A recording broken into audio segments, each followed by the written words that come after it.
Halo rekan Perumnas, dalam sesi kali ini kita akan membahas tentang tahapan dalam design thinking. Tahap yang pertama adalah empathize. Empathize dalam design thinking adalah tahap paling awal yang paling krusial. Meski kelima tahapan ini dapat dilakukan secara paralel, tetapi kebanyakan proyek memulai dengan tahapan ini. Dalam tahap ini, kamu harus menaruh empati untuk mengenal pengguna dan memahami keinginan, kebutuhan, dan tujuan mereka.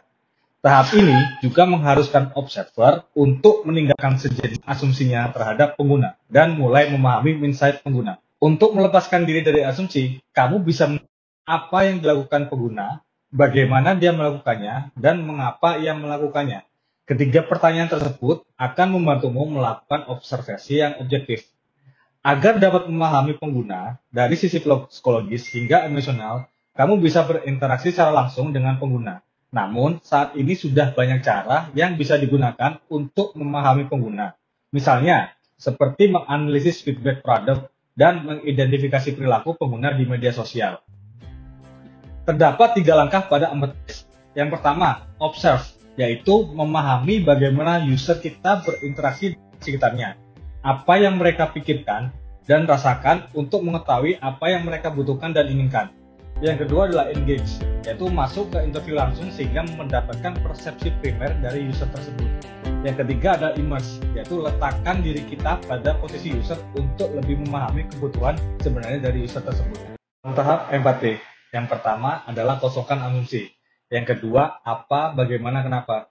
Yang ketiga, empathy map, dan yang keempat adalah value proposition. Tahap selanjutnya adalah, setelah mengumpulkan data yang berkaitan dengan pengguna atau user, tugas selanjutnya adalah menganalisis data tersebut. Selanjutnya, identifikasi masalah atau hambatan yang dalam pengguna. Tahap ini adalah dinamakan tahap define. Tahapan define dalam design thinking sendiri dilakukan untuk menyebutkan problem statement. Dalam menamakan masalah, pastikan kamu menggunakan sudut pandang pengguna, bukan menekankan aksi yang harus dilakukan perusahaan. Misalnya, kamu menemukan bahwa terdapat kebutuhan cairan pelindung tangan untuk melindungi diri dari virus COVID-19. Dari situ, nyatakan masalah dengan masyarakat Indonesia membutuhkan daripada perusahaan kita harus membuat. Bermodal pengetahuan keluhan pengguna dan problem statement, sekarang waktunya kamu menyusun ide-ide kreatif sebagai solusi masalah. Disinilah proses kreatif dimulai. Nielsen Norman Group mendefinisikan ide sebagai proses menghasilkan serangkaian gagasan berdasarkan topik tertentu, tanpa ada upaya untuk menilai atau mengevaluasinya. Makanya, di sini kamu bebas mengeksplorasi ide apapun. Namun, merumuskan ide-ide kreatif tidaklah mudah. Berdasarkan ide akan dianggap menarik dan lainnya bisa jadi hanya aktif di tempat sampah.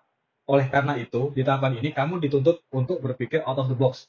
Kalau kamu kesulitan melahirkan ide-ide cemerlang, kamu bisa mengikuti beberapa metode ideation yang sering dilakukan seperti brainstorming, mind mapping, hingga body storming. Mengeluarkan ide-ide yang dapat menjadi solusi terhadap permasalahan. Contohnya adalah, yang pertama adalah kreativitas. Jadi gabungkan imajinasi dengan pemikiran rasional. Yang kedua adalah sinergi kelompok. Memanfaatkan kelompok untuk mencapai ide-ide baru, membangun ide-ide orang lain.